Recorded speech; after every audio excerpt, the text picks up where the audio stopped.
Hola mis amores, my name is Vanessa and welcome to another video. Today we're going to do a little casual Booktube Newbie Tag.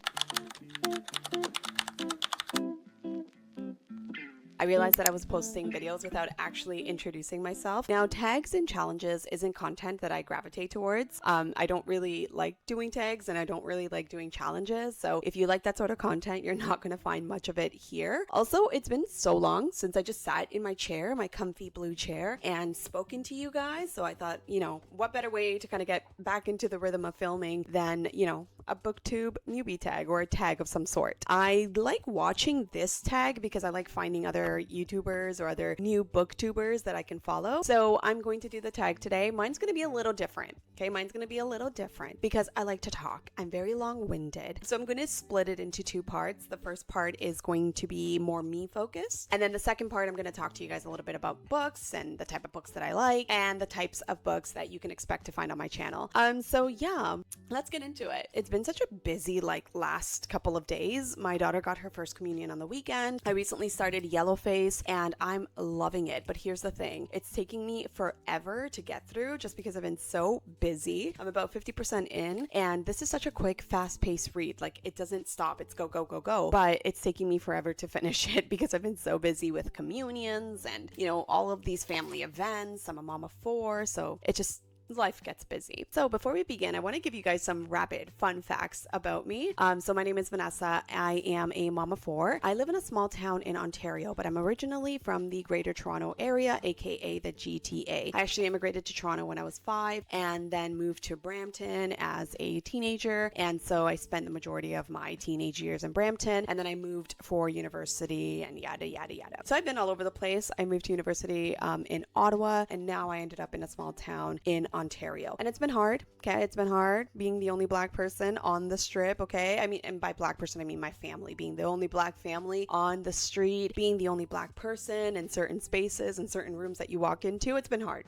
Okay, it's been hard. But I'm adjusting. I'm trying to adjust the best that I can. So yeah, mom of 4, live in a small town in Ontario. I also have a 9-to-5, okay? I also have a 9-to-5 and I also have 2 dogs. So my life is very, very, very busy. I speak 2 languages, English and Spanish. I'm actually Afro-Hispanic and my family comes from a small country in West Africa called Equatorial Guinea. Now I know that you have not heard of Equatorial Guinea, but there is a Spanish-speaking country in Africa and it is officially the only Hispanic country outside of Latin America and Spain. Reading diversely is very important to me. Reading Black is also very important to me. So I know that I'm jumping the gun a little bit here, but expect a lot of books by Black authors and expect a lot of books by POC authors because reading diversely isn't an option. It isn't. It isn't. I have a background in political science and human rights and communications and public relations and project management. And I did a little bit of law at one point. Law was one of my minors. So I'm very long-winded. I'm very political. To me, I'm very much reading is political energy. Reading is political vibes. I can't help it. I can't help it. So yeah, I think that those are all the fun facts that you should know about me. And now let's get into the tag. So the first question is, why did you start this channel?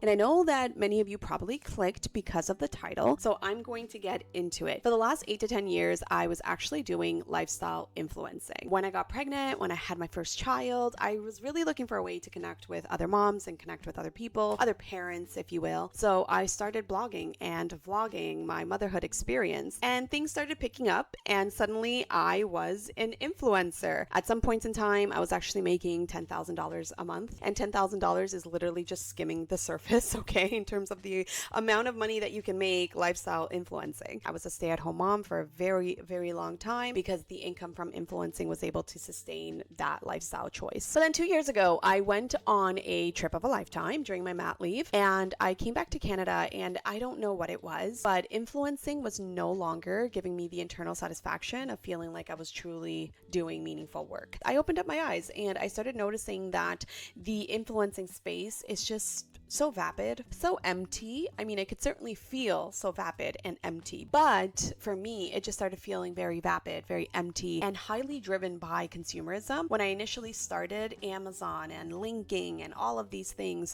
just wasn't really a thing. Like, yeah, linking was always a thing, but all of these Amazon links, all of these, shop my links, my, what is it called again? Like it to know it. I mean, like all of these highly consumerism tools, they just changed the game for me, okay? They changed the game because I'm not the type of influencer that's going to sit there and shove a bunch of links down your throat and tell you to buy. No, it just started feeling very empty and it wasn't filling up my cup anymore. And I just started to notice how inauthentic everybody became, or maybe always was. Maybe everybody really was always inauthentic. And I just came to my senses too that one of the reasons why I was lifestyle influencing was because I was trying to keep up with all of the other moms. I was seriously trying to do what I thought moms should be doing. If you're a stay-at-home mom, pick up the camera and start vlogging your experience and sharing your life. And so I was trying to keep up with all of the other moms, trying to have the best crafts and the best baking recipes. And, this is how I maintain a clean home. I was trying to do all of those things, but generally speaking, those aren't things that move me. My first true love has always been books and reading and writing. Literature as a whole has always been my first love. And I feel like reading has always been on the back burner for me because one, I became a mom and reading and hobbies and everything like that is always secondary to motherhood. I never picked up a book since becoming a mom, since leaving university, leaving college. I never ever picked up a book. But I think the most important thing and possibly the saddest is that growing up, I wasn't able to read. I wasn't allowed to read. In my household, reading was never encouraged. It wasn't appreciated. It wasn't something that I was told to do. And at times, my books were used as a form of punishment. My books were destroyed. My books went missing. And it really broke and damaged my relationship with books overall, my relationship with reading and writing. I don't resent my family for it. I think to an extent, they didn't know any better, but it definitely made me develop some internalized trauma when it comes to books and reading and writing. When I did read as a child, I would read behind my parents' backs. They had no idea that I was spending Friday evenings at the library, and I would sit down and go through Gossip Girl literally in one sitting. I loved The Clique, Babysitter's Club, Goosebumps, Amber Brown, Boxcar Children. I mean, I was vibing. Okay, I was vibing behind my parents' backs and reading as often as I could, just in secret. But yeah, reading is something that I've always known I've loved, but have never been able to truly do. So 2 years ago, I went on a trip of a lifetime. I went all over the world. And when I came back to Canada, that's when I had that epiphany. And I was like, you know what? I don't want to do lifestyle influencing anymore. It's not for me. And I want to return to my first true love. I spent 2 years literally stalking Booktube, okay? Literally stalking Booktube. And then recently in February of 2026, I was like, damn it, I need to go and pick up a book. Okay. So I picked up reading again in February of 2026. Since then, I have not been able to stop talking about all of the books that I'm reading. And my husband, who recently started a YouTube channel as well, he was like, instead of talking to me about all of these damn books, turn on your camera and start your own YouTube channel. After rambling and rambling literally for minutes, that's why I started my channel. It is a radical return to self, return to the person that I've always been, which is a literary person. I'm very creative. I love literature. I have so much passion for social justice and social change. And obviously with lifestyle influencing, you can't really do that. You have to censor yourself. You can't talk about political issues. You can't talk about the issues that matter. You have to just put out link everything. Literally, someone was like linking scissors. Why are you linking scissors? No, I just want that satisfaction of knowing that I'm changing lives in one way or the other. I'm improving your TBR. I'm diversifying your reading. I'm just motivating you to read more. I'm transforming your thinking. Any which way that I can help make a difference in the world, that's the content that I want to make. So yeah, that's why I started this channel. That was long as hell. Oh wait, so question number 2 is, what are some fun, unique things you can bring to Booktube? So like I said, reading diversely is very important to me. Reading Black is very important to me. So expect diverse books, diverse book recommendations. You're also going to see and find out what reading is like for a very busy mom. So this channel is from the perspective of a mom that's constantly on the go, and I'm trying to sneak in as much reading as I can. And last but not least, thought-provoking books. I love me a thought-provoking book. I like books that are deep and dark. I don't really like books that are cheery and have like these bow-tied endings. So if you're expecting like very cheery type of books, that's not what you're gonna get here. Everything that I read for the most part has social commentary in it. Question number 3, what are you most excited about? I am so excited to build a community. Obviously the numbers are not the greatest right now because I'm a baby channel. I'm very excited to finally build a community of people like me, like-minded people who like the type of books that I like. And I'm also excited to become a safe space for people that look like me. We all know that Booktube has a problem. The online book community has a problem.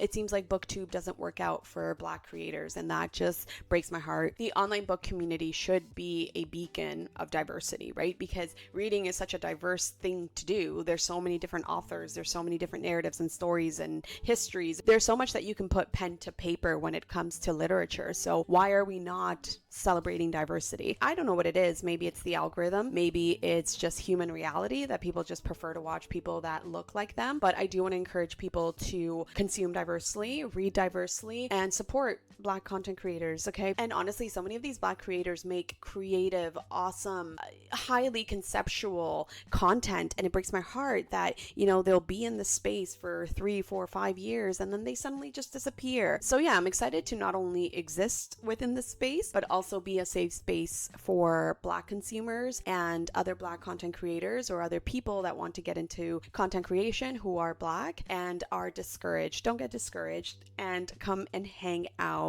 This is going to be a fun space. Question number 4, why do you love reading? Because it's a creative outlet, okay? It's a creative outlet. For the 2-3 days that I am reading a book, I love being immersed into the story, and I also want to write a book one day, and so you can't be a chef without tasting your own food. So that's how I feel about reading as well. You can't, you know, write a good story if you don't have a good eye for what makes a good story. So that's why I love reading. Question number 5, what book got you into reading? I'm gonna say what book got me into reading again, right? Because I used to read a lot and reading was taken from me and I became a mom and yada yada yada. So what book got me back into reading? I'm gonna say Confessions of a Video Vixen. I recently made a video, a deep dive if you will. It was so good. Confessions of a Video Vixen. That was like the second, third book that I read or I picked up once I decided to get back into reading, and it moved me, and I was like, you know what?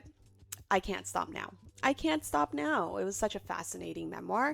So yeah, that's the book that got me back into reading. Question number 6, what would you ask your favorite booktubers? And the number 1 question that I would ask is, what is your reading routine? Like I said, I'm a busy mom of 4 and I'm always trying to kind of fit reading into my lifestyle, and it's hard. It's not easy. So I love me a good reading vlog, okay? I love seeing how people manage to read, how people manage to read as much as they do. And I could read 100, 200 pages in a day, but that has to be a day where I ain't doing shit.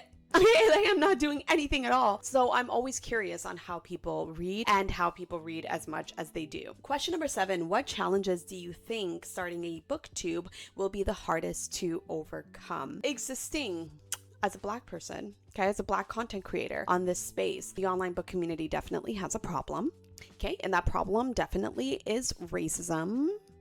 We have issues. We have issues and we have a lot of work to do. I think that, again, the numbers aren't necessarily important, but when you're trying to build a community of like-minded people and the numbers are not allowing for that to happen because your videos are not being pushed out or people are just not clicking the videos merely for the sole reason that, you know, you're a Black content creator, it definitely creates challenges in terms of visibility, in terms of motivation for you to continue making videos. Also, the online book community space is very, very passionate.